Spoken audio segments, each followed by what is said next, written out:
Friends, ये हमारा web development course के रिलेटेड 13 ट्यूटोरियल है और आज हम इसमें डिव के हवाले से देखने वाले हैं कि डिव क्या चीज़ होती है और हम इसे HTML के अंदर इम्प्लीमेंट किस तरह कर सकते हैं। इसके अलावा हम आज ये भी देखेंगे कि हम IMG टैग को किस तरह इस्तेमाल करके अपनी वेबसाइट के अंदर हम एक इमेज को इंसर्ट कर सकते हैं। तो अभी दोस्त कुछ मुझसे पूछ रहे हैं कि हमें आपकी समझ नहीं आ रही, तो मैं तो यही कहूँगा कि जो लोग अभी बिगिनर हैं, न्यू हैं, तो सबसे पहले ये वाली जो प्लेलिस्ट है इसे एक्सेस करें और जो शुरू से ये जो मैंने वीडियो लगाई हुई है इन्हें देखें। उसके बाद जो आगे वाली वीडियो हैं वो आपको समझ में आएगी। अच्छा, हम यहाँ पर क्या करते हैं कि सबसे पहले हम उसी फोल्डर के अंदर आते हैं, यहाँ पर जो हमने बनाया था, और यहाँ पर हमने बनाया Tut6 के नाम से एक न्यू फोल्डर हम यहाँ पर बना लेते हैं। इस तरीके से हम यहाँ पर राइट क्लिक करते हैं, रिनेम करते हैं Tut6 इस तरीके से। और ये इमेज मैंने एक पहले से ही यहाँ पर ले रखी है, मैं इसे अभी यहाँ से कट करता हूँ और Tut6 के अंदर यहाँ पर इसे पेस्ट कर देता हूँ। अभी मैं इसे ओपन विद कोड करता हूँ राइट क्लिक करके, और देखिएगा हमारा जो पूरा का पूरा फोल्डर होगा वो यहाँ पर आ जाएगा। ये हमारी इमेज पड़ी हुई है और हमने इसे अपनी वेबसाइट के अंदर लगाना है। तो सबसे पहले यहाँ पर हम एक न्यू फाइल क्रिएट कर लेंगे। इसके लिए यहाँ पर मैं लिखता हूँ index.html। ये हमारी एक HTML की फ़ाइल क्रिएट हो गई है। हम यहाँ पर एक बॉयलर प्लेट लगा देते हैं और इसके अलावा जो टाइटल है वो आप जो सा मर्जी दे सकते हैं। मिसाल के तौर पर मैं अभी दे देता हूँ div and img tag in HTML, कुछ इस तरीके से।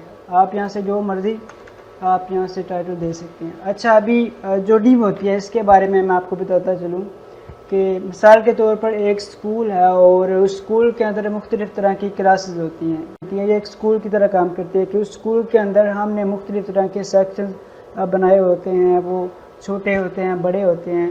बिल्कुल इसी तरह जो हमारी वेबसाइट होती है इसके अंदर ये डिव होती है, बिल्कुल उन्हीं सेक्शंस की तरह काम करती है कि हम वैसे तो हम यहाँ पर कुछ इस तरीके से भी लिख सकते हैं। हम यहाँ पर जो सा मर्ज़ी यहाँ पर टेक्स्ट लिखें, मिसाल के तौर पर कुछ इस तरीके से। और अभी मैं सेव करता हूँ और ओपन विद लाइव सर्वर करता हूँ, तो देखिएगा हमारी ये वाली जो वेबसाइट है ये यहाँ पर लाइव सर्वर में ओपन हो जाएगी। अगर आपके पास जो लाइव सर्वर का है वो ऑप्शन नहीं आ रहा कुछ इस तरीके से, तो आपने क्या करना है कि यहाँ पर एक एक्सटेंशन का टैब है और यहाँ पर आपने लाइव सर्वर के नाम से एक एक्सटेंशन को सर्च करना है। अगर तो आपका इंटरनेट है तो ये आपके सामने आने वाली है लाइव सर्वर। तो इसके बाद आप इसे इंस्टॉल करें। इंस्टॉल करने के बाद जब आप अपनी HTML फाइल के अंदर आएंगे, जैसे ही राइट क्लिक करेंगे तो आपके सामने ओपन विद लाइव सर्वर के नाम से एक्सटेंशन शो हो जाएगी। तो बताने का मकसद ये है कि यहाँ पर कुछ इस तरीके से भी हम यहाँ पर टेक्स्ट लिख सकते हैं। आउटपुट में देखेंगे तो वही वाला जो टेक्स्ट हमारे सामने आ जाएगा, लेकिन अगर मैं यहाँ पर इसे कुछ यूँ कर दूँ, डिव के अंदर वही वाला जो हमारा टेक्स्ट है वो मैं यहाँ पर डाल देता हूँ LOREM। अगर मैं 10 लिखता हूँ तो 10 डमी वर्ड्स हमारे सामने आ जाएंगे कुछ इस तरीके। तो अभी मैं अपने आउटपुट में जाता हूँ, देखिएगा हमारा वही आउटपुट दोबारा आ गया जो पहले वाला था। तो डिव का क्या मकसद है? अच्छा, डिव का मकसद ये है कि जिस तरह मैंने आपको बताया कि स्कूल के अंदर मुख्तलिफ़ तरह की क्लासेस होती हैं, कुछ छोटी होती हैं, कुछ बड़ी होती हैं, बिल्कुल इसी तरह ये डिव उन सेक्शंस की तरह काम करती है। एक हिस्सा होता है वेबसाइट का, इसको इस्तेमाल करते हुए हम इसे अगर कोई भी ID या क्लास देते हैं तो हम इसे स्टाइल शीट के अंदर भी टारगेट कर सकते हैं इस टेक्स्ट को।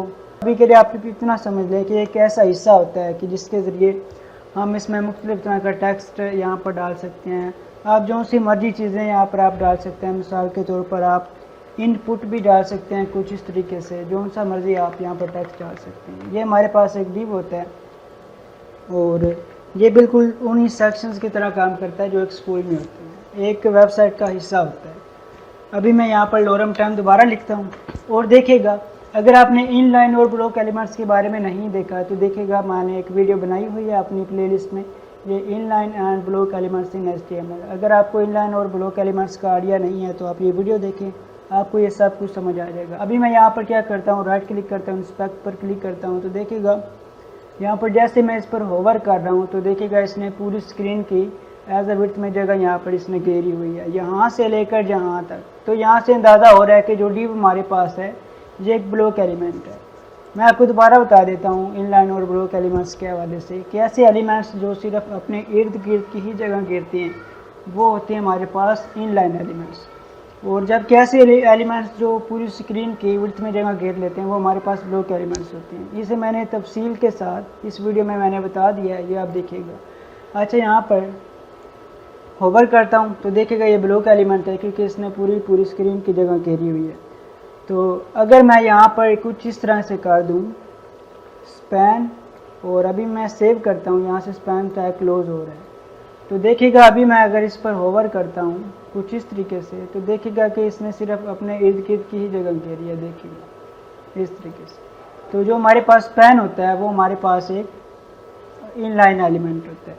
तो यहाँ पर मैं div को दोबारा लगा देता हूँ। अब हम देखते हैं कि जो हमारे पास एक इमेज टैग होता है उसे इंसर्ट करने का क्या तरीकाकार है। सिंपली हम यहाँ पर img लिखेंगे और एंटर दबा देंगे। src का मतलब है सोर्स, हम उस इमेज का सोर्स देंगे जहाँ पर जो हमारी फाइल पड़ी है, चाहे वो हमारी एक ऑनलाइन इमेज है, चाहे वो यहाँ पर हमारी कंप्यूटर के अंदर किसी भी लोकेशन पर पड़ी है। हमने यहाँ पर उस फाइल का पाथ देना, सॉरी इमेज का ./इसी फोल्डर को टारगेट करेगा जो हमने अभी बनाया है। फोल्डर कौन सा हमारे यहाँ पर हम देखते हैं, यहाँ पर हमारे पास फोल्डर है tut6 के नाम से, और tut6 के अंदर facebook.png के नाम से हमारी एक इमेज पड़ी हुई है। तो इसी फोल्डर को टारगेट करेगा। टारगेट करने के बाद हमारे सामने कुछ सजेशन आ जाएंगी, और ये सजेशन आपके सामने तब ही आएंगे जब आपके पास विजुअल स्टूडियो कोड इंस्टॉल हुआ होगा। अगर आपके पास ये नहीं है तो आपके सामने सजेशन नहीं आने वाले। आपने विजुअल स्टूडियो कोड को इंस्टॉल कर लेना है और facebook.png को आपने यहाँ पर सिलेक्ट कर लेना। आर्ट का यहाँ पर मतलब ये है कि अगर किसी वजह से ये वाली जो इमेज है ये नहीं आ रही तो आर्ट में क्या लिखा हुआ है। मिसाल के तौर पर अभी मैं इसे रिमूव कर देता हूँ, सेव करता हूँ, तो देखिएगा हमारी ये इमेज यहाँ पर वेबसाइट में लोड हो चुकी है। अभी एक मिसाल के तौर पर इमेज किसी वजह से लोड नहीं होती है। मिसाल के तौर पर इसका जो नेम है वो मैं यहाँ से गलत कर लेता हूँ। आर्ट की जगह मैं यहाँ पर कुछ भी लिख सकता हूँ, मिसाल के तौर पर एरर लोडिंग इमेज, और मैं इसे सेव करता हूँ तो देखिएगा हमारे जो पाथ था, जैसे मैंने उसे गलत किया तो देखिएगा हमारे पास एरर लोडिंग इमेज आर्ट की जगह आ गया। तो आर्ट के अंदर हम कुछ भी टेक्स्ट लिख सकते हैं। मिसाल के तौर पर हम यहाँ पर जो अपनी वेबसाइट है उसका टेक्स्ट लिख सकते हैं। आप यहाँ पर अपना नेम भी लिख सकते हैं, कुछ इस तरीके से कुछ भी आप यहाँ पर लिख सकते हैं। तो ये हमारे पास इमेज होती है कि हम इमेज को वेबसाइट के अंदर किस तरह इंसर्ट करते हैं। मैं इसे दोबारा से ठीक कर लेता हूँ facebook.png। और ये याद रखिएगा कि ये वाली जो चीज़ होती है, ये पाथ, ये केस सेंसिटिव होती है। केस सेंसिटिव से मतलब कि ऐसी वर्डिंग जिसके अंदर एक स्पेलिंग की भी मिस्टेक हो जाए तो वो जो हमारी चीज़ है, जो हमारे साथ ये जो क्राइटेरिया है वो होने वाला। तो यहाँ पर ये जो वर्डिंग होती है ये केस सेंसिटिव होती है, आपने इसका लाजमी ख्याल रखना है, आपने इसका करेक्ट पाथ देना है। और सिर्फ यही नहीं है कि हम यहाँ पर जो इमेज है वो सिर्फ यहाँ से हम अपने कंप्यूटर के ही अंदर यहाँ पर इसे इस्तेमाल कर सकते हैं। आप यहाँ से कोई भी ऑनलाइन इमेज भी यहाँ से उठा सकते हैं। मिसाल के तौर पर मैं यहाँ पर लिख रहा हूँ बैकग्राउंड और फॉर पीस, कुछ इस तरीके से आपने जो से मर्जी इमेज सेलेक्ट कर ली। तो ये जिस वेबसाइट में भी ये इमेज पड़ी होगी वो हमारे सामने आ जाएगी कुछ इस तरीके से। अगर मैं यहाँ से इस तरह से ड्रैग एंड ड्रॉप करता हूँ तो यहाँ पर कुछ इमेजेस हमारे सामने आ जाएंगी। जिस वेबसाइट के अंदर वो इमेज पड़ी होगी आपने क्या करना है कि उस पर राइट क्लिक करना है और ओपन इमेज न्यू टैब पर क्लिक कर देना है। तो ये हमारे सामने एक पाथ आ जाएगा। और ये याद रखिएगा जो इमेज एक्सटेंशन होती हैं वो या तो .jpg हो सकती है एंड पर, या .png हो सकती है, या .jpeg हो सकती है। इस तरीके से और भी काफ़ी सारी एक्सटेंशन होती हैं, आप वो देख लीजिएगा।